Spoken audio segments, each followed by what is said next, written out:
RDC Sénégal, les 11 probables léopards pour un match explosif. Vous êtes sur Celebrate TV Sport, votre source privilégiée pour des actualités sportives en République démocratique du Congo. Nous vous disons bonjour. Le plaisir est pour nous de vous retrouver dans cette nouvelle édition de vos nouvelles. Sur cette chaîne, nous vous parlons sport dans toutes ses dimensions, spécialement les actualités les plus chaudes concernant la tanière des léopards de la RDC, ses internationaux et ses binationaux, et cela dans un rapport de quintessence.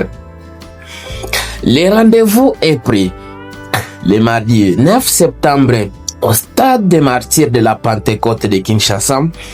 La République démocratique du Congo jouera l'un des matchs les plus importants de son histoire récente.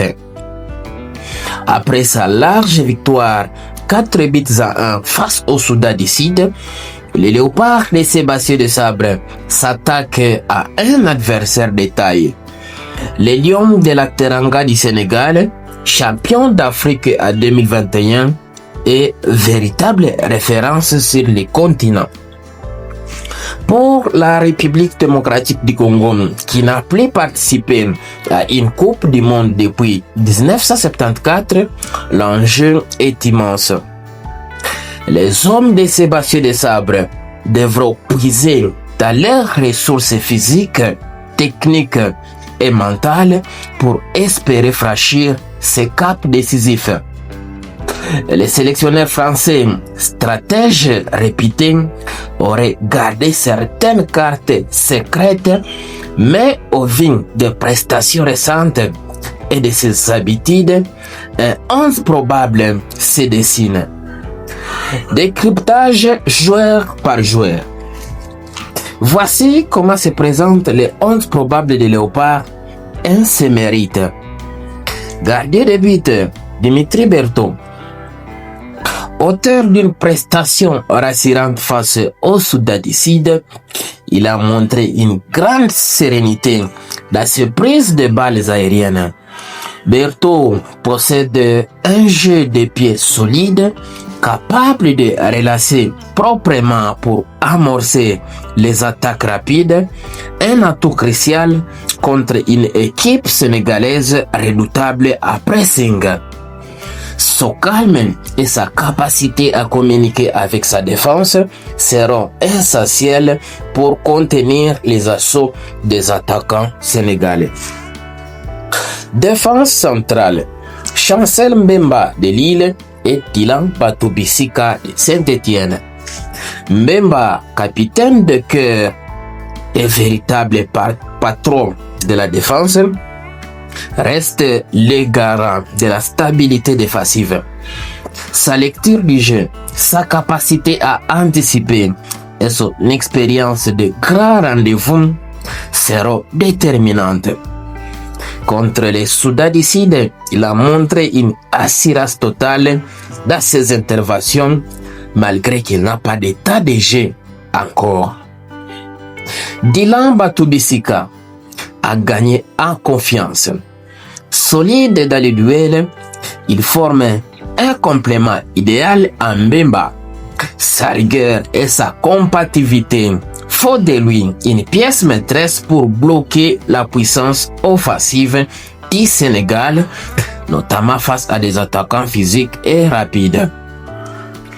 Comme latéraux, Wan Bissaka de West Ham United et Arthur Masuaku de Sunderland. Wan Bissaka est un défenseur latéral redouté à Prima Liga pour sa qualité de tacle et sa capacité à neutraliser les ailiers adverses.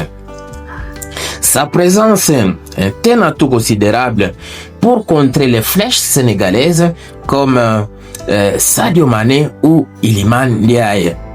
Il apporte aussi une certaine assurance dans les montées offensives, même si son rôle premier restera défensif. Arthur Masuaku, de retour après suspension, est un latéral explosif et technique. Son sens de la relâche et ses montées sur les côtés gauche permettent d'apporter du surnombre offensif. Contre une défense sénégalaise compacte, ce centre pressing et son audace seront des armes clés. Bien même que Joris Kaimbe a effectué un bon match face au Soudan du Sud, je pense Arthur Masuaku reste le métronome au poste. Comme milieu défensif, Charles Piqué de Espanyol Barcelone. Son retour comme titulaire est attendu. Piqué a démontré face au Soudan du Sud lors des dernières minutes qu'il a négocié qu'il pouvait fermer les espaces et harceler les porteurs de balles. Contre le Sénégal, son rôle de sentinelle sera vital pour couper les transitions rapides. Sa rigueur défensive et son intelligence tactique permettront de projeter la charnière Mbemba Batobisika, bien même que celui-ci n'avait pas commencé les matchs suivants. Néanmoins, ces matchs, étant donné que le Sénégal va beaucoup attaquer, il est faux en tout cas. Milieu central, Samuel Mutusami de Sivaspor, maître à jouer des milieux congolais, il a encore impressionné par sa régularité et sa capacité à dicter les tempos face au Soudan du Sud. Sa vision du jeu et son volume de course lui permettent de contrôler les milieux de terrain. Contre une équipe comme le Sénégal, il devra aussi briller dans le pressing haut et dans les gestes de phase de possession. Comme milieu relayeur, Noah Sadiki Sunderland. Jeune et explosif, Sadiki apporte dynamisme et fraîcheur. Son activité incessante au milieu et sa projection vers l'avant sont précieuses. Sa capacité à se projeter en soutien de l'attaque peut surprendre une défense sénégalaise, parfois trop focalisée sur les individualités offensives adverses. Ailier droit, Théo Bongonda de Spartak Moscou. Le stade de martyrs est son jardin. Déjà buteur décisif à plusieurs reprises dans cette enceinte, Bongonda incarne l'attaquant qui transcende l'équipe à domicile. De retour à 100% après une blessure, il sera l'une des principales menaces offensives grâce à sa vitesse, ses dribbles et sa précision devant les buts. Il fait partie des joueurs, en tout cas, qui devront jouer ces matchs-là. Comme ailier gauche, Noah, ailier gauche, Yohan Wissa, voilà, il est de Newcastle United. Joueur reconnu en Prima Liga, Wissa apporte toute son expérience et son flair offensif. Buteur régulier en sélection, il peut créer les dangers à tout moment. Sa capacité à rentrer dans l'axe pour combiner avec Bakambu ou frapper de loin offre plusieurs options offensives. Son impact psychologique est aussi grand. Il rassure ses coéquipiers et fait peur aux adversaires. Avant-centre, Cédric Bakambu de Betis Séville. L'homme providentiel, déjà double buteur contre les Soudan du Sud, Bakambu reste l'attaquant de référence de la RDC. Son sens du placement, sa vitesse et son instinct de buteur font de lui une arme fatale. Face à une défense sénégalaise solide, il devra utiliser toute son expérience et sa mobilité pour se créer des espaces et convertir les rares occasions. Comme un joker possible, Nathanaël Mboku de Montpellier, virevoltant et imprévisible, il peut faire la différence assorti des bancs, notamment contre une défense fatiguée. On a tous vu sa bonne prestation lors du match face au Soudan du Sud avec un but somptueux marqué.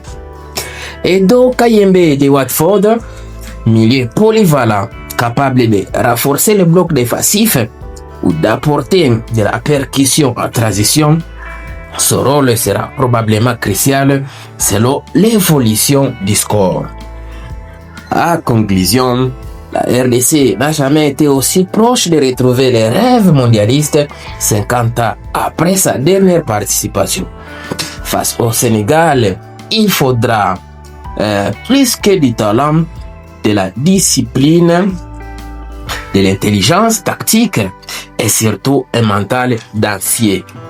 C'est un probable mélange de cadres expérimentés et de jeunes ambitieux incarne l'espoir des peuples entiers. Ce mardi au Stade des Martyrs de la Pentecôte, il ne s'agira pas seulement d'un match de football, mais d'une bataille historique pour inscrire de nouveau la République démocratique du Congo dans le grand livre du football mondial. Magnifique! Voilà, nous sommes bien arrivés à la fin de ce sujet. Si vous l'avez aimé, laissez un maximum de j'aime. Merci de partager avec nous en commentaire votre point de vue. Abonnez-vous massivement sur cette chaîne. N'oubliez pas surtout d'activer la cloche des notifications, histoire de ne plus rien rater des prochains sujets que nous allons aborder encore une fois. Dans l'entretemps, on se quitte avec espoir de se retrouver très prochainement. Super! RDC, cœur de l'Afrique.